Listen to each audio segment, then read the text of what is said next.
नमस्कार मित्रांनो, खूप साऱ्या विद्यार्थ्यांची मागणी येत होती मेट्रो रेल या विषयावरती एक लेक्चर हवं आहे.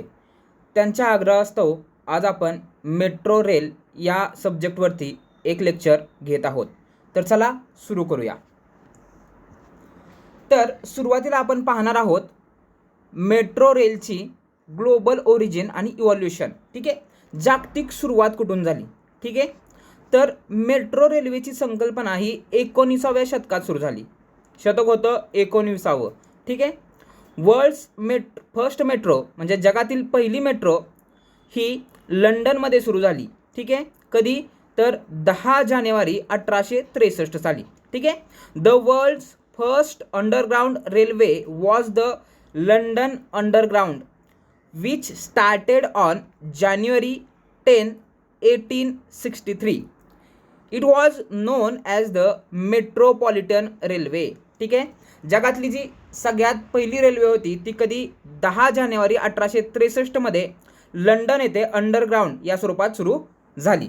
ठीक आहे, पुढं तर आता भारतात मेट्रो कधीपासून सुरुवात झाली. मेट्रो ही भारतात कधी आली. ठीक आहे, भारतातील मेट्रोचा इतिहास. ठीक आहे, भारतात मेट्रो येण्यासाठी लंडन नंतर 100 वर्षाहून अधिक काळ लागला.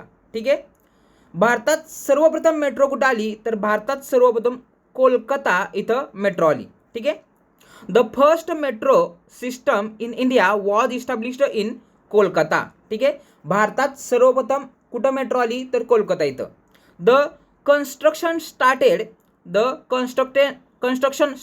In the 1970s. Okay, 1970 construction सुरू झालं and become operational on the October 24, 1984. ठीक आहे, जगात सर्वप्रथम लंडनमध्ये लंडनमध्ये मेट्रो सुरू झाली. ठीक आहे, त्यानंतर भारतात कोलकाता येते. कुठं कोलकाता कधी तर 24 ऑक्टोबर 1984ला भारतामध्ये पहिली काय झाली मेट्रो ही कोलकातामध्ये सुरू झाली 24 ऑक्टोबर 1984ला. ठीक आहे, पुढं त्यानंतर दिल्ली मेट्रो. त्यानंतर दुसरी जी मेट्रो सुरू झाली ती कोणती Delhi Metro. The success of the metro in India truly began with Delhi Metro 2002. त्याच्यानंतर सेकंड जी मेट्रो होती ती होती दिल्ली मेट्रो. ती कधी सुरू झाली तर 2002 साली. ठीक आहे, सर्वप्रथम इंडियामध्ये कोलकाता मेट्रो जी 24 ऑक्टोबर 1984ला. त्यानंतर दिल्ली मेट्रो जी 2002ला सुरू झाली. ठीक आहे, lead by E Sreedharan. Okay, त्यांना metro man of the India असं म्हटलं जातं. कोणाला ई श्रीधरन यांना काय मेट्रो मॅन ऑफ इंडिया असं म्हटलं जातं. नेक्स्ट आता MMRDA बद्दल जरा इन्फॉर्मेशन घेऊ. ठीक आहे, MMRDA ची स्थापना कधी झाली. Establishment of the MMRDA. ठीक आहे, तर MMRDA म्हणजे काय तर Mumbai Metropolitan Region Development Authority. ठीक आहे, मुंबई महानगर प्रदेश विकास प्राधिकरण, त्याला आपण MMRDA असं म्हणतो. स्थापना कोणत्या कायद्यानुसार स्थापना झाली तर डेट ऑफ इस्टॅब्लिशमेंट होती की 26 जानेवारी 1975 रोजी MMRDA ची स्थापना झाली. कधी झाली 26 जानेवारी 1975 रोजी MMRDA ची स्थापना झाली. कोणत्या कायद्याअंतर्गत झाली तर तो कायदा होता MMRDA ॲक्ट 1974. 1974चा MMRDA जो ॲक्ट होता त्या MMRDA ॲक्ट अंतर्गत 26 जानेवारी 1975 रोजी MMRDA ची स्थापना झाली. ठीक आहे, याचं जे हेडक्वार्टर आहे ते हेडक्वार्टर कुठं आहे बांद्रा कुर्ला संकुल BKC मुंबई इथं आहे. कुठं बांद्रा कुर्ला संकुल BKC मुंबई इथं काय आहे हेडक्वार्टर आहे कशाचं MMRDAचं. ठीक आहे, पुढं आता जी MMRDA ची स्थापना झाली तर त्याचं उद्देश काय होता ऑब्जेक्टिव्ह काय होतं. ठीक आहे, तर मुंबई आणि आसपासच्या क्षेत्राचा नियोजनबद्ध विकास करण्यासाठी एक अपेक्स बॉडी म्हणजे सर्वोच्च संस्था असावी या हेतूने याची स्थापना झाली होती. रिजनल प्लॅनिंग मुंबई शहरासह ठाणे असेल पालघर असेल रायगड जिल्ह्यांतील काही भागांचा ज्याला MMR रिजन म्हणतात समतोल विकास करणे हे याचं काय होतं ध्येय होतं. ठीक आहे, इन्फ्रास्ट्रक्चर डेव्हलपमेंट मग त्यामध्ये रस्ते असतील पूल उड्डाणपूल आणि प्रामुख्याने मेट्रो रेल्वे प्रकल्पांचे नियोजन व अंमलबजावणी करणे. पुढं कोऑर्डिनेशन विविध सरकारी संस्थांमध्ये उदाहरणार्थ BMC असेल सिडको असेल रेल्वे असेल समन्वय साधणे हे काय होतं MMRDAचे मुख्य ऑब्जेक्टिव्ह होते. ठीक आहे, पुढं आता MMRDAचे कार्यक्षेत्र कुठे आहे? Okay, jurisdiction. ओके, तर MMRDA केवळ मुंबई शहरापुरते मर्यादित नाही, तर त्याचे कार्यक्षेत्र साधारणतः 6355 चौरस किलोमीटर एवढे आहे. ठीक आहे, हे फक्त मुंबई शहरापुरते मर्यादित आहेत का? नाही. ठीक आहे, त्याचं कार्यक्षेत्र आहे 6355 चौरस किलोमीटर. ओके, ज्यामध्ये खालील क्षेत्र आहेत कोणकोणते? तर मुंबई शहर आहे, उपनगर आहे. ठीक आहे, ठाणे जिल्हा, मग त्यामध्ये ठाणे असेल, कल्याण, डोंबिवली, उल्हासनगर, भिवंडी, मीरा भाईंदर इट्सेट्रा महानगरपालिका. ओके, पालघर जिल्हा, त्याच्यामध्ये वसई विरार. ओके, रायगड जिल्हा, मग त्याच्यामध्ये पनवेल, पेन, अलिबाग एटसेट्रा जे आहे ते MMRDAचं कार्यक्षेत्र आहे, ज्युरिस्डिक्शन. Okay, next. आता मेट्रो प्रकल्प आणि MMRDA. ठीक आहे, रोल इन मेट्रो. आता जो MMRDA ही जी MMRDA संस्था बघितली आपण, तर त्याचा मेट्रोमध्ये काय रोल आहे तो आपण पाहणार आहोत. ठीक आहे, तर मेट्रो रेलच्या संदर्भात MMRDAची भूमिका सर्वात मोठी आहे. त्यामध्ये नोडल एजन्सी आहे. ठीक आहे, मुंबई मेट्रोच्या 14 मार्गिकांपैकी मुंबई मेट्रो टोटल किती मार्गिका आहेत? 14. ठीक आहे, 14 लेन आहेत. तर 14 लेनपैकी बहुतांश मार्गिकांची बांधणी MMRDA करत आहे. ठीक आहे, जे पण मुंबई मेट्रो आहे त्याच्यामध्ये 14 लेन आहेत. त्या 14 लेनमधल्या बहुतांश म्हणजे मॅक्सिमम ज्या लेन आहेत त्या MMRDA त्याची बांधणी करत आहे. फायनान्सिंग. ओके, तर मेट्रो प्रकल्पांसाठी आंतरराष्ट्रीय बँकांकडून उदाहरणार्थ ADB असेल, JICA यांच्याकडून कर्ज मिळवणे आणि निधी व्यवस्थापन करणे हे काम MMRDA करतं. ठीक आहे, त्यानंतर MMMOCL ची निर्मिती. ठीक आहे, मेट्रो मार्गिका चालवण्यासाठी MMRDA ने Mumbai metro operation corporation limited या उपकंपनीची स्थापना केली आहे. कुणी स्थापना केली? MMRDA ने. कुणाची स्थापना केली? MMMOCL म्हणजेच काय? तर Mumbai metro operation corporation limited या कंपनीची स्थापना केली आहे. कशासाठी? तर मेट्रो मार्गिका चालवण्यासाठी. ओके, पुढं. आता संघटनात्मक रचना म्हणजे ऑर्गनायझेशनल स्ट्रक्चर काय आहे? ठीक आहे, तर MMRDAचा चेअरमन म्हणजे अध्यक्ष कोण असतो? तर महाराष्ट्राचे मुख्यमंत्री हे MMRDAचे पदसिद्ध अध्यक्ष असतात. ठीक आहे, तर MMRDAचे अध्यक्ष कोण असतात? महाराष्ट्राचे मुख्यमंत्री हे MMRDAचे पदसिद्ध अध्यक्ष असतात. ओके, महानगर आयुक्त म्हणजेच मेट्रोपॉलिटन कमिशनर हे IAS अधिकारी असतात, जे प्राधिकरणाचे मुख्य कार्यकारी अधिकारी म्हणून काम पाहतात. ओके, अध्यक्ष म्हणजे चेअरमन कोण असते MMRDAचे? तर महाराष्ट्राचे जे मुख्यमंत्री आहेत ते काय असणार आहेत? MMRDAचे चेअरमन. आणि महानगर आयुक्त कोण असणार आहेत? IAS दर्जाचा अधिकारी हे महानगर मेट्रोपॉलिटन कमिशनर असतात. Okay, next. आता मुंबई मेट्रोचा master plan, the grand vision. Okay, Mumbai मेट्रोचा जो मास्टर प्लॅन आहे तो पाहू. ठीक आहे, मुंबई मेट्रोचे जाळे एकूण 14 मार्गिकांमध्ये लाईनमध्ये विभागलेले आहे. ठीक आहे, मुंबईमध्ये एकूण किती मेट्रो लाईन्स आहेत? तर 14. ओके, एकूण लांबी किती आहे? तर साधारण 337.1 किलोमीटर एवढी लांबी आहे. ओके, नियोजित जे स्टेशन्स आहेत ते किती आहेत? 275 पेक्षा जास्त नियोजित स्टेशन जे आहेत ते मुंबई मेट्रोमध्ये आहेत. ओके, उद्देश काय आहे? तर मुंबईतील लोकल ट्रेनवरील प्रवाशांचा भार कमी करणे आणि पूर्व पश्चिम कनेक्टिव्हिटी सुधारणे. ठीक आहे, याचा उद्देश काय आहे मुंबई मेट्रोचा? तर लोकल ट्रेनमधील प्रवाशांचा भार कमी करायचा आणि पूर्व पश्चिम कनेक्टिव्हिटी काय करायची? सुधारायची. Okay, next. आता जे आपण मुंबई मेट्रोमध्ये 14 लेन बघितल्या तर त्या कोणत्या कोणत्या? ओके, तर त्या खालीलप्रमाणे आहेत. ओके, पहिल्यांदा लेन 1. लेन 1 काय आहे? त्याचा रंग कोणता आहे? ब्ल्यू. ओके, लाईन जी 1 आहे ती आहे ब्ल्यू, त्याचा रंग आहे ब्ल्यू. आणि कुठून कुठंपर्यंत आहे? तर वर्सोवा अंधेरी घाटकोपर. Line 1 blue, Versova Andheri Ghatkopar. लांबी किती आहे त्याची? 11.4 किलोमीटर. आणि ही ऑपरेशनल आहे म्हणजे कार्यान्वित आहे, म्हणजे ही चालू लाईन आहे. काय आहे? ही चालू लाईन आहे, चालू. ओके, त्यानंतर जी लाईन 2 आहे 2A, जी येलो कलरची लाईन आहे. ठीक आहे, त्याचे थेंब आहे येलो. कुठून कुठंपर्यंत आहे? दहिसर पूर्व ते DN नगर. कुठून कुठंपर्यंत? दहिसर पूर्व ते DN नगर. याची लांबी आहे 18.6 किलोमीटर. आणि ही पण काय आहे? कार्यान्वित म्हणजे ऑपरेशनल. ही पण काय आहे? चालू. Okay, operational. ओके, त्यानंतर लाईन जी तिसरी आहे लाईन 7. लाईन 7 ज्याचा थीम आहे रेड कलर, ती कुठे आहे? दहिसर पूर्व ते गुंदवली अंधेरी. ओके, ह्याची जी लांबी आहे 16.5 किलोमीटर, ही पण कार्यान्वित आहे ऑपरेशनल. ठीक आहे. या ज्या 3 लाईन आहेत त्या काय आहेत ऑपरेशनल, म्हणजे ह्या 3 लेन काय आहेत चालू आहेत. ओके, या 3 लेन व्हेरी इम्पॉर्टंट, या 3 ज्या चालू लेन आहेत त्या ॲज इट इज लक्षात ठेवायच्या आहेत. ओके, पहिली जी लेन आहे त्याची थीम आहे ब्ल्यू, वर्सोवा अंधेरी घाटकोपर 11.4 किलोमीटर लांबी आहे आणि ती पण चालू आहे. दुसरी जी लेन आहे लेन 2A येलो, त्याची थीम आहे दहिसर पूर्व ते DN नगर 18.6 किलोमीटर त्याची लांबी आहे, ही पण कार्यान्वित म्हणजे ऑपरेशनल आहे. आणि जी तिसरी लेन आहे ती त्याची थीम आहे रेड, दहिसर पूर्व ते गुंदवली म्हणजेच अंधेरी 16.5 किलोमीटर आणि ती पण कार्यान्वित आहे. त्यानंतर ज्या पुढच्या लेन आहेत जे बांधकाम सुरू आहे ज्या बाकीच्या लेनचं, ती लेन 3 आहे ॲक्वा लेन. ठीक आहे, कुलाबा वांद्रे सिप्स 33.5 किलोमीटर आहे, याचं पण बांधकाम सुरू आहे. लाईन जी 4 आहे ती आहे ग्रीन, तिची थीम आहे ग्रीन, वडाळा कासार वडवली ठाणेपर्यंत. ओके, ज्याची लांबी आहे 32.3 किलोमीटर, याचं पण बांधकाम सुरू आहे. लाईन जी 5 आहे त्याला ऑरेंज, त्याची थीम काय ऑरेंज, ठाणे भिवंडी कल्याण, त्याचं काय आहे कुठून कुठंपर्यंत आहे ठाणे भिवंडी कल्याण. लेनची लांबी आहे 24.9 किलोमीटर, याचं पण काय बांधकाम सुरू आहे. ठीक आहे. लाईन जी 6 आहे ती पिंक, त्याची थीम काय आहे पिंक, स्वामी समर्थनगर ते विक्रोळी, त्याची लांबी आहे 14.5 किलोमीटर, याचं पण काय आहे बांधकाम सुरू आहे. ठीक आहे.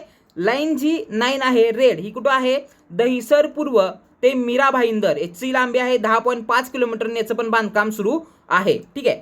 या व्यतिरिक्त ज्या लाईन 10, 11, 12, 13 कोणत्या 10, 11, 12, 13 आणि 14 नियोजित टप्प्यात आहेत. ठीक आहे, या आणखी काय आहेत नियोजित टप्प्यामध्ये आहेत. ओके, तर याच्यामध्ये काय लाईन 1 जी चालू आहे ती कुठून कुठेपर्यंत आहे वर्सोवा अंधेरी घाटवर 11.4 किलोमीटर, त्याची थीम आहे ब्ल्यू. लाईन 2 काय आहे येलो लाईन आहे दहिसर पूर्व ते DN नगर 18.6 किलोमीटर आहे, ती पण आहे कार्यान्वित.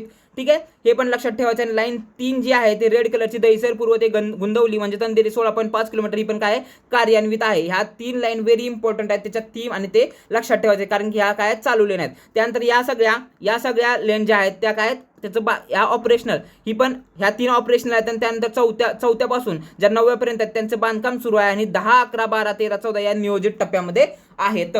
ठीक आहे, पुढं आता टेक्निकल हायलाइट्स काय आहेत त्याच्यामध्ये, तर इलेव्हेटेड वर्सेस अंडरग्राऊंड. ठीक आहे, तर याच्यामध्ये मुंबईतील जागा अभावी लाईन 3 ही संपूर्णपणे भूमिगत अंडरग्राऊंड आहे. लाईन 3 जी आपण बघितली ती काय पूर्णपणे अंडरग्राऊंड आहे. असा प्रश्न विचारला तर मुंबई मेट्रोमध्ये कोणती लाईन पूर्णपणे अंडरग्राऊंड आहे, तर लाईन नंबर 3 ती आपण कोणती बघितली होती लाईन नंबर 3, तर लाईन नंबर 3 आहे आपल्याकडं Aqua Colaba Bandra. Line number 3 त्याचा जो थीम आहे तो ॲक्वा आहे, कुलाबा वांद्रे सिप्स 33.5 किलोमीटरची लाईन आहे, बांधकाम सुरू आहे, ही अंडरग्राऊंड आहे आणि पूर्णपणे काय अंडरग्राऊंड आहे. ही लाईन पूर्णपणे काय आहे अंडरग्राऊंड आहे.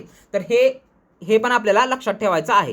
पुढं टेक्निकल हायलाइट काय इलेव्हेटर वर्सेस अंडरग्राऊंडमध्ये मुंबईतील जागा अभावी लाईन 3 ही संपूर्णपणे भूमिगत म्हणजे अंडरग्राऊंड आहे, तर इतर बहुतांश मार्गिका एलिव्हेटेड आहेत. ओके, बाकी सगळ्या काय बहुतांश काय आहेत एलिव्हेटेड आहेत. पुढं आता अंमलबजावणी संस्था इम्प्लिमेंटिंग एजन्सी कोणत्या आहेत, जरी MMRDA ही मुख्य नोडल एजन्सी असली, मुख्य नोडल एजन्सी कोणती आहे MMRDA, तरी प्रकल्पाच्या स्वरूपानुसार काही विभागणी आहे. ठीक आहे, तर त्या प्रकल्पाच्या स्वरूपानुसार त्याच्यामध्ये काय विभागणी आहे. ठीक आहे, तर MMRDA ही बहुतांश एलिव्हेटेड लायसन्सचे मालक आणि नियोजनकार आहेत. ठीक आहे, जे पण एलिव्हेटेड स्ट्रक्चर आहेत त्याचे काय मालक म्हणजे त्याचं काम कोण बघतंय, नियोजन आणि काम कोण बघतंय, तर MMRDA बघते. ठीक आहे, MMRC काय मुंबई मेट्रो रेल कॉर्पोरेशन.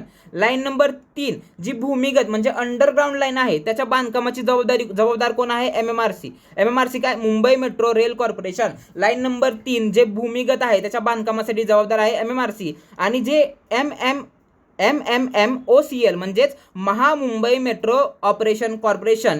ठीक आहे, ही जी संस्था आहे ते मेट्रो कार्यान्वित झाल्यावर तिचे संचालन आणि देखभाल करण्यासाठी स्थापन केलेली आहे. ठीक आहे, तर ही जी संस्था आहे कोणती MMMOCL ही जी संस्था आहे ती कशासाठी स्थापन झालेली आहे, तर मेट्रो कार्यान्वित झाल्यावर तिचे संचालन आणि देखभाल करण्यासाठी ही स्थापन केलेली आहे. ठीक आहे, पुढं आता तांत्रिक मानके म्हणजेच काय टेक्निकल स्टँडर्ड काय त्याच्यासाठी टेक्निकल स्टँडर्ड्स. ओके, तर गेज स्टँडर्ड म्हणजे काय जो गेज आहे तो काय स्टँडर्ड गेज यूज केला जातो. याच्यामध्ये जो मुंबई गेज आहे मुंबई मेट्रो आहे त्या मुंबई मेट्रोमध्ये स्टँडर्ड गेज यूज केला आहे. त्याची स्टँडर्ड गेज नॉर्मली किती असतो 1435 mm चा काय असतो स्टँडर्ड गेज असतो, तो मुंबई मेट्रोमध्ये यूज केलेला आहे. व्होल्टेज किती आहे याच्यासाठी 25 किलो वोल्ट. किती आहे 25 kilo volt alternate current AC 25 kilo volt AC हे व्होल्टेज तिथं रिक्वायरमेंट आहे. Overhead catenary system. ओके. पुढं रोलिंग स्टोक काय आहेत 6 डब्यांच्या ट्रेन्स आहेत. किती आहेत ट्रेन्स 6 डब्यांच्या ट्रेन्स आहेत. काही ठिकाणी 8 डब्यांची सोय करण्यात आलेली आहे. ठीक आहे 6 ते 8. ओके. पुढं सिग्नलिंगसाठी काय CBTB म्हणजेच काय कम्युनिकेशन बेस्ड ट्रेन कंट्रोल हे सिग्नलिंगसाठी वापरली. ही सिस्टम कशासाठी वापरली सिग्नलिंगसाठी वापरली, ज्यामुळे दोन गाड्यांमधील अंतर 90 सेकंदापर्यंत कमी करता येतं. ठीक आहे. CBTC मुळे काय होतं या सिग्नलिंग सिस्टममुळे दोन गाड्यांमधील अंतर 90 सेकंदापर्यंत काय येतं कमी करता येतं. पुढं मेट्रो रेल. आता काय बघू मेट्रो रेलची डेफिनेशन. ओके.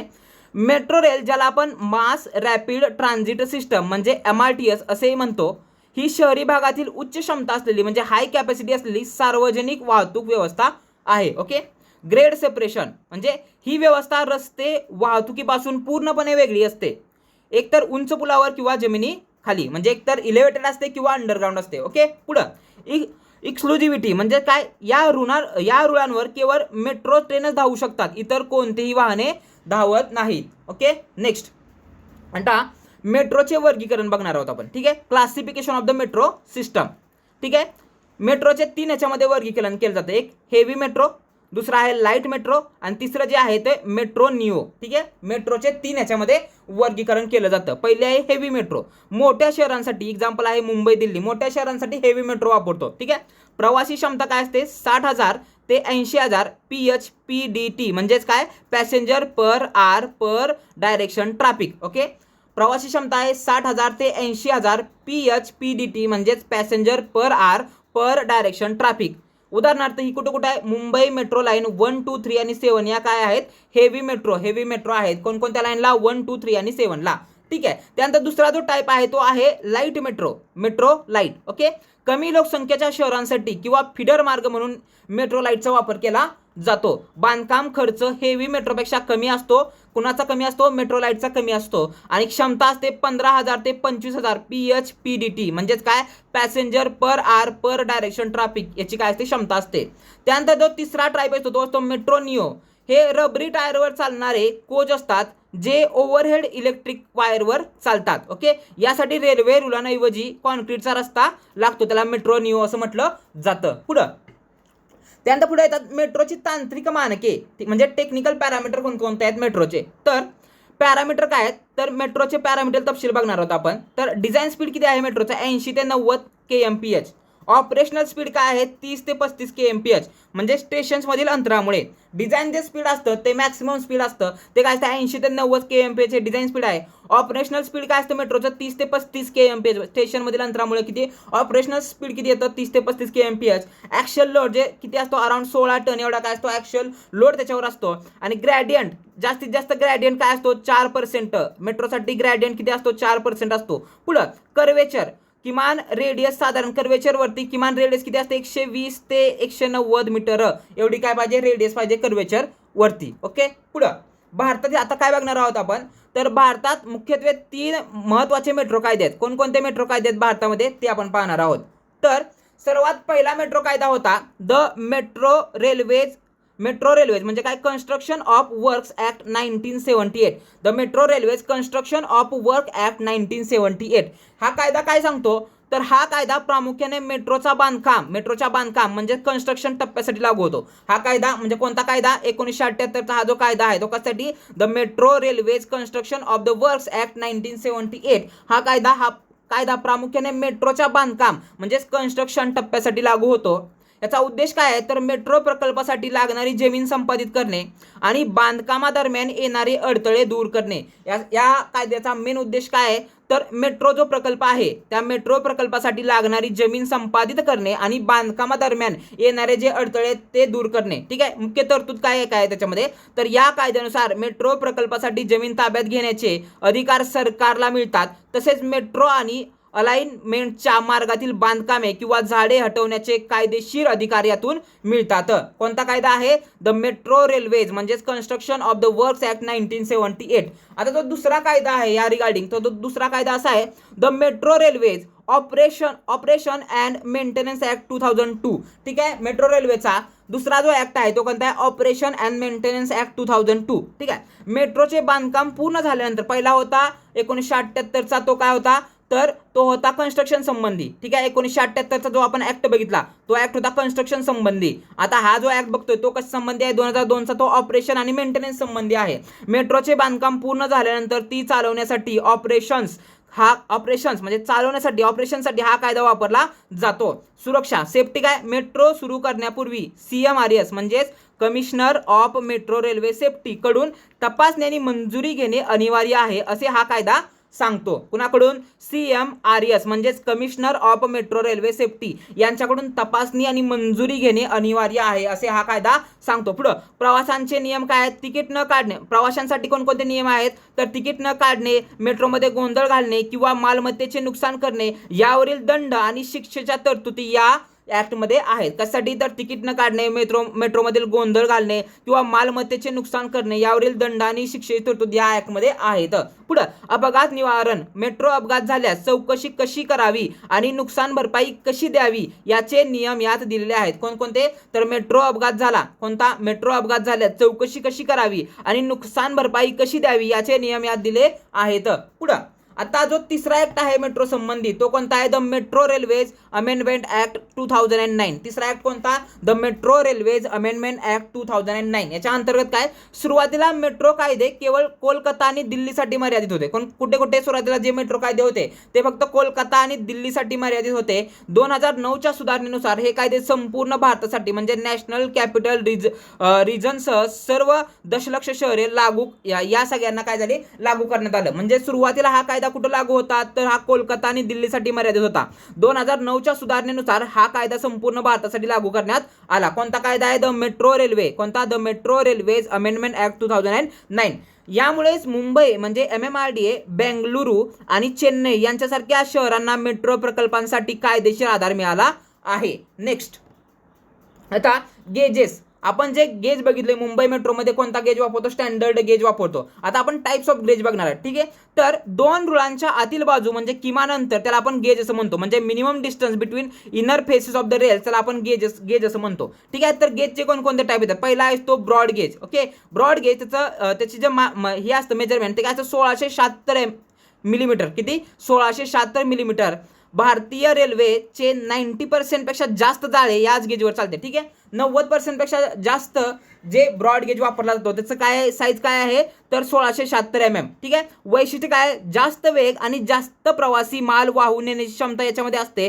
दिल्ली मेट्रोचा पहिल्या टप्प्यात याचा वापर झालाय. कुठं मेट्रो ब्रॉड गेजचा कुठं वापर झालाय तर दिल्ली मेट्रोच्या पहिल्या टप्प्यात ब्रॉड गेजचा वापर झालाय. आता दुसरा जो गेजचा टाईप आहे तो आहे स्टँडर्ड गेज. कोणता आहे, स्टँडर्ड गेज. त्याचे जे साईज आहे ते 1435 mm म्हणजेच काय 4 फूट 8.5 इंच. 1435 mm हे लक्षात ठेवायचं स्टँडर्ड. ओके, स्टँडर्ड गेजसाठी हा कुठं मुंबई मेट्रोमध्ये वापरलेला आहे. ठीक आहे, याचा वापर कुठं झालाय तर मुंबई मेट्रो सर्व लाईन्स, मुंबई मेट्रोच्या सर्व लाईन्समध्ये हा स्टँडर्ड गेज वापरला आहे. तसेच पुणे मेट्रोमध्ये पण हा वापरलाय, नागपूर मेट्रोमध्ये पण हाच वापरलाय स्टँडर्ड गेज आणि जगभरातील बहुतेक मेट्रो प्रणालीमध्ये हा स्टँडर्ड गेज वापरलेला आहे. पुढं वैशिष्ट्य काय याचं तर याला इंटरनॅशनल गेज म्हणतात. त्याला काय म्हणतात, इंटरनॅशनल गेज म्हणतात. शहरांमधील अरुंद वळणांवर म्हणजे शार्प कर्व्सवरती मेट्रो वळवण्यासाठी हा गेज सर्वात सोयीस्कर असतो. का तर शहरांमधील अरुंद जे वळण आहेत म्हणजे शार्प जे कर्व्ज आहेत तिथं मेट्रो वळण्यासाठी हा गेज सर्वात सोयीस्कर असतो. पुढं जो तिसरा टाईप आहे गेजचा तो आहे मीटर गेज. काय आहे, मीटर गेज.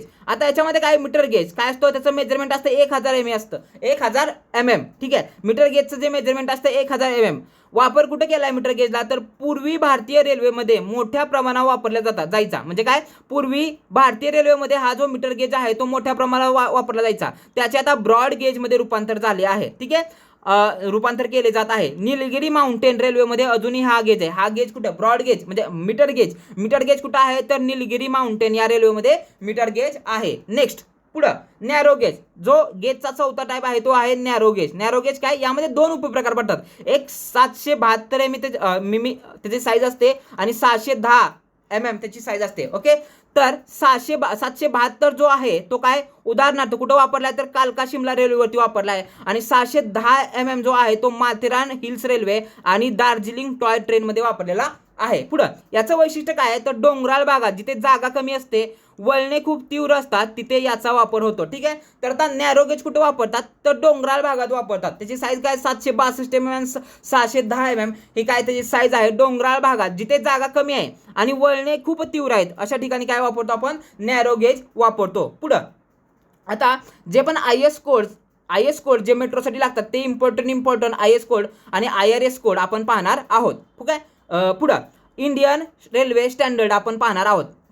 पुढं आता जे सुरुवातीला कॉन्क्रीट आणि स्ट्रक्चरल डिझाईन म्हणजे काय, जनरल स्ट्रक्चरसाठी जे पण IS कोड लागतात ते आपण पाहणार आहोत. ठीक आहे.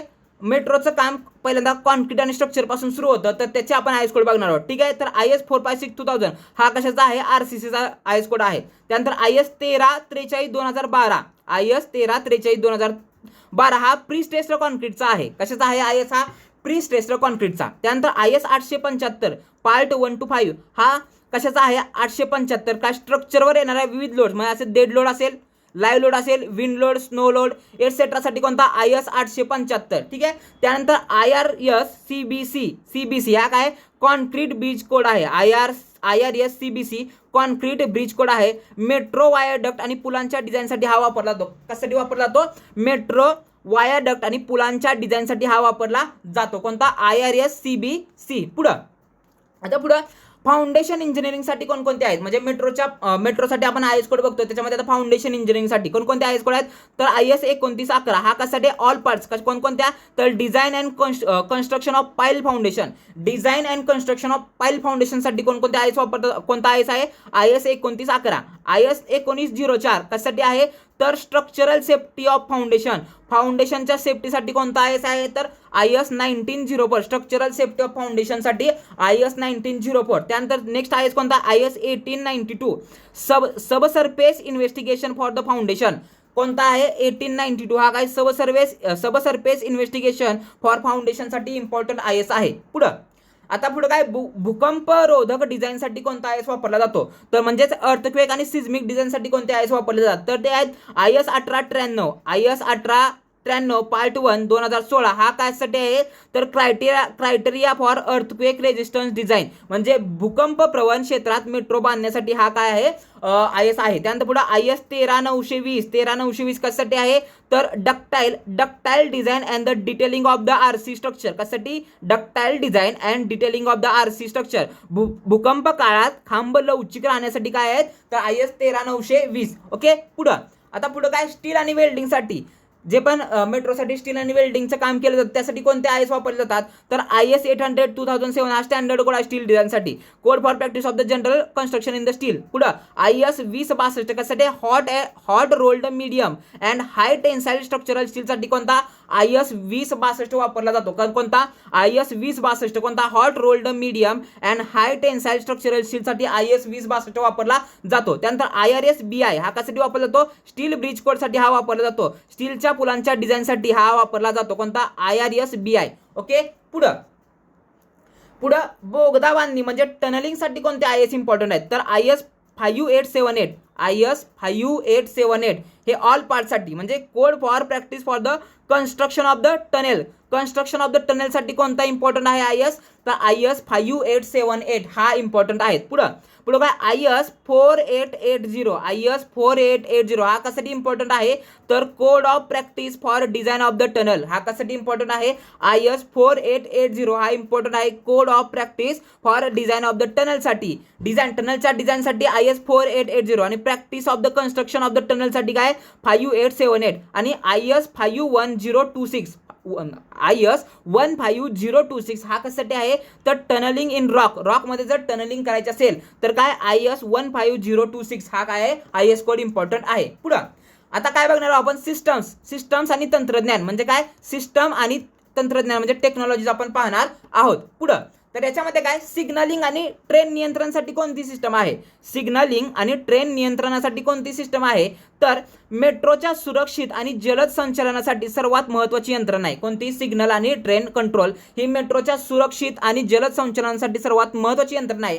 CBTC म्हणजेच काय, तर कम्युनिकेशन बेस्ड ट्रेन कंट्रोल ही सिस्टम आहे सिग्नलिंगसाठी वापरली जाते. कशासाठी वापरली जाते, सिग्नलिंगसाठी. कोणती सिस्टम आहे, कम्युनिकेशन बेस्ड ट्रेन कंट्रोल ही सिस्टम जी आहे हे रेडिओ कम्युनिकेशनवर आधारित आधुनिक तंत्रज्ञान आहे. यात ट्रेनचे नेमके स्थान रिअल टाइममध्ये समजते आणि ज्यामुळे दोन ट्रेनमधील अंतर हेडवे कमी करता येते. ठीक आहे, काय कम्युनिकेशन बेस्ड ट्रेन कंट्रोल. पुढं ATO काय, automatic train operation. Automatic train operation, ATO काय, ऑटोमॅटिक ट्रेन ऑपरेशन. ट्रेन चालवण्याचे काम स्वयंचलित असते. ही यंत्रणा ट्रेनचा वेग नियंत्रित करते आणि स्टेशनवर अचूक ठिकाणी म्हणजे प्लॅटफॉर्म, स्क्रीन, डोर समोर ट्रेन थांबवते. कोणती यंत्रणा असते, तर ATO म्हणजे automatic train operation. Automatic train operation ही यंत्रणा असते. ती काय करते, तर ट्रेन चालवण्याचे काम स्वयंचलित असते. ही यंत्रणा ट्रेनचा वेग नियंत्रित करते आणि स्टेशनवर अचूक ठिकाणी म्हणजे प्लॅटफॉर्म, स्क्रीन, डोअरच्या समोर ट्रेन थांबवते. पुढं ATP काय, automatic train protection. Automatic train protection ही काय, जर ट्रेनने ठरवून दिलेल्या वेगाची मर्यादा ओलांडली किंवा सिग्नल तोडला तर ही यंत्रणा आपोआप ब्रेक लावते. काय, ऑटोमॅटिक ट्रेन प्रोटेक्शन ही काय आहे, जर ट्रेनने ठरवून दिलेला जो पण वेग आहे त्याची वेगाची मर्यादा ओलांडली किंवा सिग्नल तोडला तर ही यंत्रणा आपोआप ब्रेक काय करते, लावते. नेक्स्ट पुढं आता ट्रॅक्शन आणि पॉवर सप्लाय म्हणजे ट्रॅक्शन आणि पॉवर सप्लाय ऑफ ट्रेन. ठीक आहे, मेट्रो. आता ट्रेनला ऊर्जा पुरवण्यासाठी वापरले जाणारे तंत्रज्ञान कोणतं असतं, तर 25 किलोवॉल्ट AC करंट दिला जातो. Overhead कॅन्टेनरी OCS. ओके, ट्रेनच्या वरती असलेल्या तारांतून वीज पुरवली जाते. मुंबई मेट्रो 7 आणि 2A मध्ये हे तंत्रज्ञान आहे. कोणत्या, 25 किलोवॉट AC अल्टरनेट करंट दिला जातो. ट्रेनच्या वरती ज्या तारा आहेत तिथून वीज पुरवली जाते. मुंबई मेट्रो 7 आणि 2A मध्ये हे तंत्रज्ञान आहे. पुढं थर्ड रेल सिस्टम हे काय, थर्ड रेल सिस्टम हे काय, रुळांच्या बाजूला एक तिसरी वीज वाहिनी म्हणजे कंडक्टिव्ह रेल असते.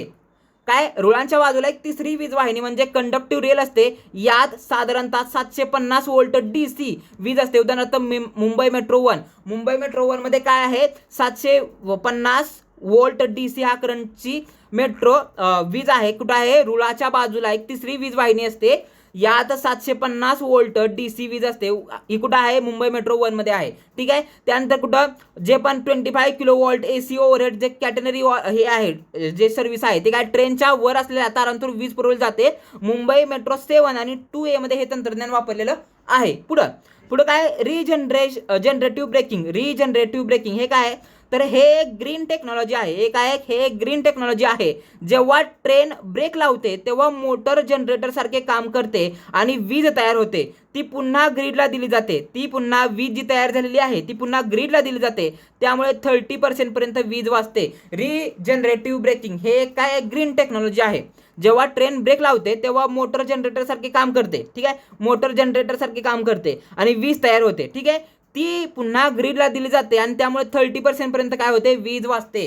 पुढं आता नेक्स्ट कायमस्वरूपी मार्ग म्हणजे परमनंट वे ट्रॅक टेक्नॉलॉजी. परमनंट वे ट्रॅक टेक्नॉलॉजी ही काय आहे, तर बॅलास्टलेस ट्रॅक म्हणजे स्लॅब ट्रॅक. ठीक आहे, मेट्रोमध्ये खडीचा म्हणजे बॅलास्टचा वापर केला जात नाही.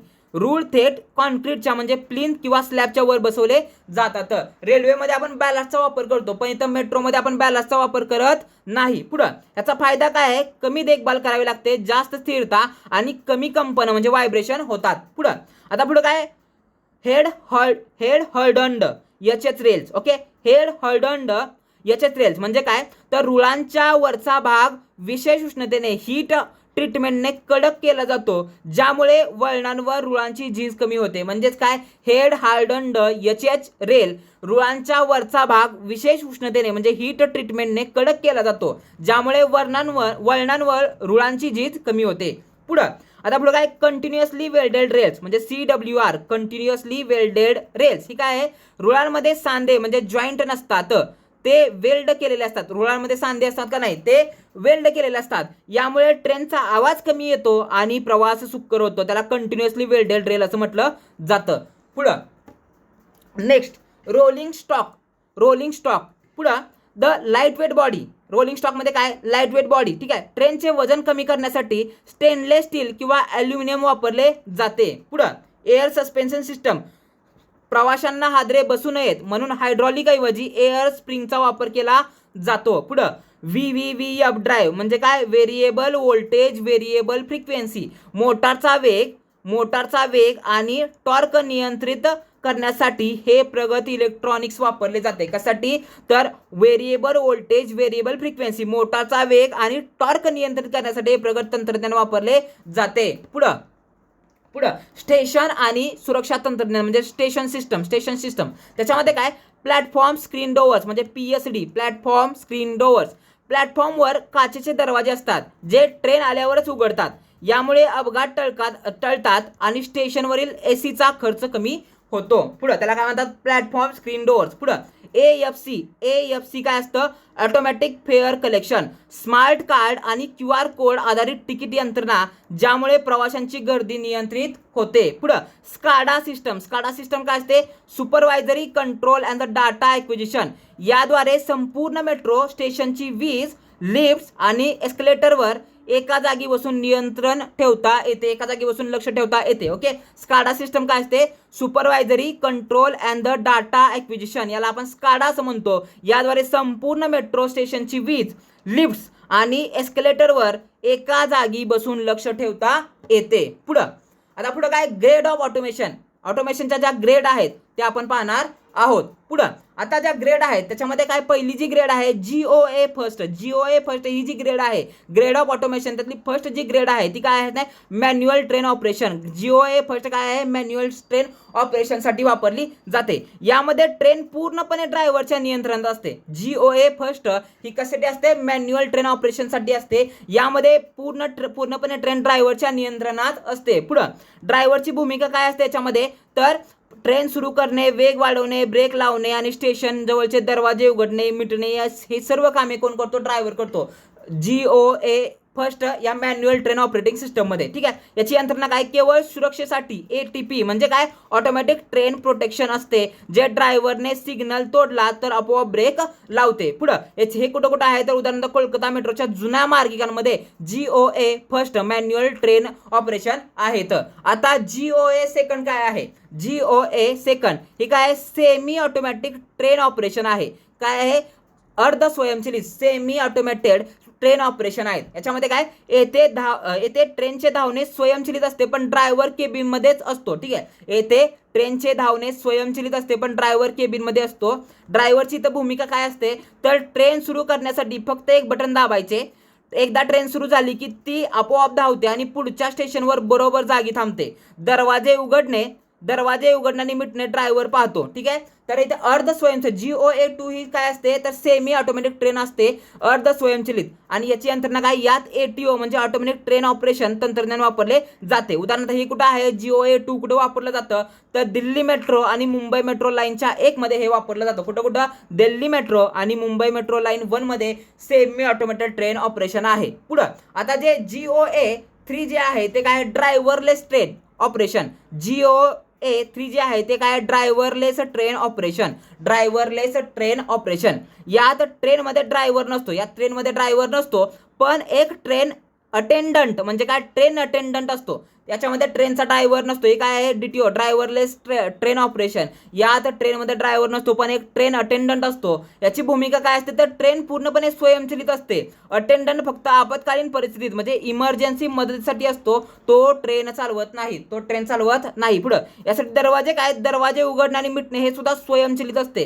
GOA3 मध्ये काय दरवाजे उघडणे आणि मिटणे हे सुद्धा काय असते स्वयंचलित असते. उदाहरण काय तर जगातील अनेक आधुनिक मेट्रो हे काय GOA3 म्हणजे ड्रायव्हरलेस ट्रेन ऑपरेशन फॉलो करतात. पुढं आता GOA4 जे आहे ते काय आहे ते अनअटेंडेड ट्रेन म्हणजे अनअटेंडेड ट्रेन ऑपरेशन म्हणजे UTO म्हणजे काय पूर्णपणे ड्रायव्हरलेस. काय अनअटेंडेड ट्रेन ऑपरेशन ते काय पूर्णपणे ड्रायव्हरलेस आहे. ओके, ही सर्वात प्रगत पायरी आहे. येथे ट्रेनमध्ये कोणताही कर्मचारी नसतो. ठीक आहे. GOA4 काय आहे तर ही अनअटेंडेड ट्रेन ऑपरेशन UTO पूर्णपणे ड्रायव्हरलेस आहे. याच्यामध्ये ही सर्वात प्रगत पायरी आहे. ते ट्रेनमध्ये कोणताही कर्मचारी नसतो. नियंत्रण काय तर ट्रेन पूर्णपणे रिमोट कंट्रोलर म्हणजे OCC म्हणजे काय ऑपरेशनल कंट्रोल सेंटर मधून नियंत्रित केली जाते. कुठून ट्रेन नियंत्रण केली जाते तर ऑपरेशन कंट्रोल सेंटर मधून ट्रेन नियंत्रित केली जाते. याचे वैशिष्ट्य काय तर तांत्रिक बिघाड झाल्यास किंवा अडथळा आल्यास यंत्रणा स्वतः निर्णय घेते. यासाठी CBTC